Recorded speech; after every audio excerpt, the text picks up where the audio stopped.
warahmatullahi wabarakatuh. Jumpa lagi saudaraku, Jumat Pon ya, dimanapun Anda berada.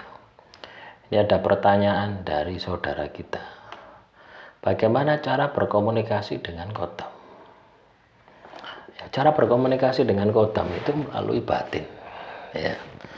Seperti Anda batin ngomong dengan diri Anda sendiri. Ya itu caranya seperti itu. Ya. Paham toh? Anda batin, ya tahu batin,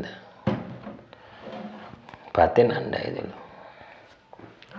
Ketika Anda ini katakanlah batin, ngomong di dalam batin Anda sendiri, itu salah satu cara ya berkomunikasi dengan kodam. Ya, jadi kalau Anda terbiasa ngomong dewe, maka Anda tidak asing lagi. Anda yang ngomong ya dengan diri Anda yang menerjemahkan juga apa yang Anda bicarakan dengan ya diri Anda. Ya. Misalkan saya ngomong dengan batin saya. Nah, dalam batin saya ini kan tidak hanya diri saya sendiri, tidak hanya sedulur papat, juga ada kodam juga bisa jadi. Bisa jadi juga ada makhluk halus ketika kelakuan saya bejat misalkan. Ya, makanya teman-teman Jemaat Pon penting untuk Anda bisa mengidentifikasi kira-kira yang tak ajak ngomong ini makhluk halus atau kodam atau sedulur papat. Ya, ini kompleks sekali ya. Artinya ya sangat dibutuhkan kemampuan Anda untuk belajar. Basic dasarnya adalah olah rasa. Ya.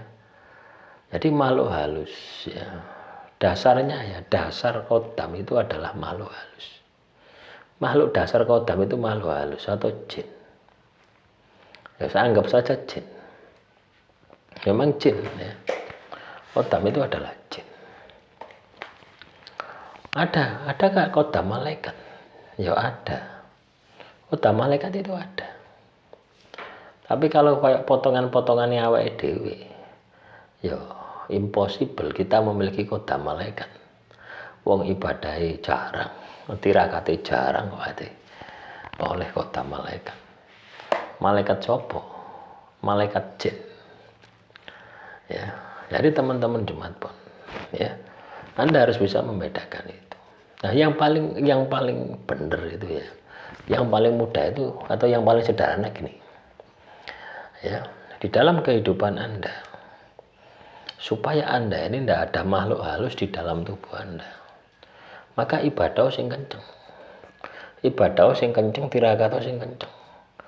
Sampai yang tersisa di dalam tubuh Anda itu hanya sedulur papat dan kodam yang sifatnya positif. Kalau Anda punya kodam, makanya kita ini ilmunya ini nggak bisa hanya sepotong-sepotong gitu ya. Bagaimana cara berkomunikasi dengan kodam? Nah, terus saya tanya kepada diri Anda, lo Anda punya kodam enggak? Ya, misalkan Anda pernah melihat penampakan, ya, oh saya ini merasa diikuti oleh kuntilanak ini.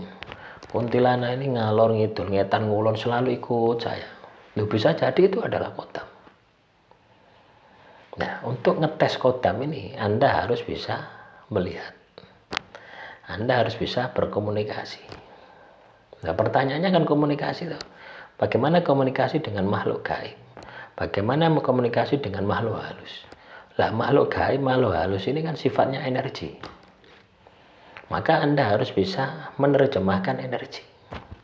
Tahu energi, ya. Anda tahu pencatat gempa itu, ya. Kan ada serat-serat itu. Itu bisa dibaca oleh ahlinya, oleh orang yang memiliki pengalaman tentang membaca grafik tadi. Energi itu seperti itu. Lah, kemampuan inilah yang kita latih. Lah, alatnya apa? Rasa. Dari rasa, energi itu melalui alam. Maka harus Anda kuasai peka suasana alam. Dari alam dimasukkan di dalam batin untuk dianalisa. untuk diverifikasi. Ya, prosesnya seperti itu.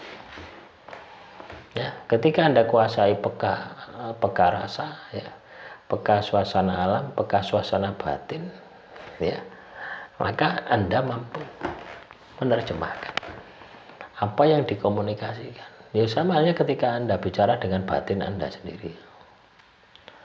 Ya, nah, selanjutnya ini yang paling penting adalah memverifikasi apakah Anda ini memang benar-benar yang Anda lihat itu adalah kodam milik Anda.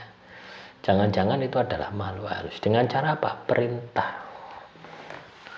Ya, misalkan Anda punya kodam kuntilanak, misalkan. Anda perintah supaya misalkan ya kuntilanak supaya dia menampakkan diri. Ya.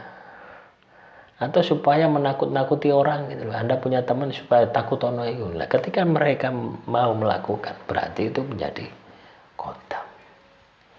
Kodam itu artinya pembantu.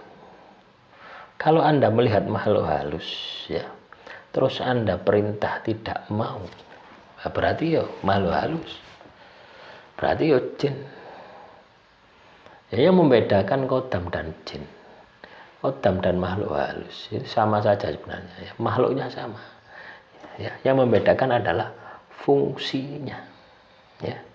Apakah makhluk tersebut bisa kita fungsikan atau tidak, yaitu, ya, bukan berdasarkan apa ya kita ini ciri-ciri Anda diikuti oleh kodam harimau, ciri-ciri matanya merah, ya, ciri-ciri berwibawa, ciri-ciri menakutkan, serem dan sebagainya. Ya, sama saja Anda diikuti makhluk halus juga sama seperti itu, ya. Lah kita ini verifikasi bagaimana supaya ketika kita tahu bahwasanya itu adalah kodam, bahwasanya itu adalah pembantu kita dari dunia makhluk halus, ya. Ya, saya punya kodam, teman-teman, ya. Kodam yang menempati sebuah pusaka. Lah, pusaka itu ada di Malang, tak suruh ke Pasuruan, datang, ya. Nah, kebetulan sukanya kopi, ya. Tak suruh datang ke Pasuruan, ya. Jadi satu ruangan itu bau kopi. Itu juga tanda-tanda seperti itu. Itu peka suasana alam, ya. Kita bisa mampu merasakan alam melalui 5 panca indera gaib kita, ya. Panca indera itu kelihatan itu apa, mata, kalau lihat mata ini nampak itu wujudnya, ya. Hidung bisa mendengar apa, mencium baunya, kulit merinding ketika datang. Jadi seperti itu, ya. Ilmunya itu tadi olah rasa, peka suasana alam, peka suasana batin, itu dilatih. Nanti dengan sendirinya Anda bisa, ya. Nah, jadi jawabannya ya tadi, ketika kita berkomunikasi dengan kodam, ya seperti Anda ngomong dengan diri Anda sendiri. Demikian, assalamualaikum warahmatullahi wabarakatuh.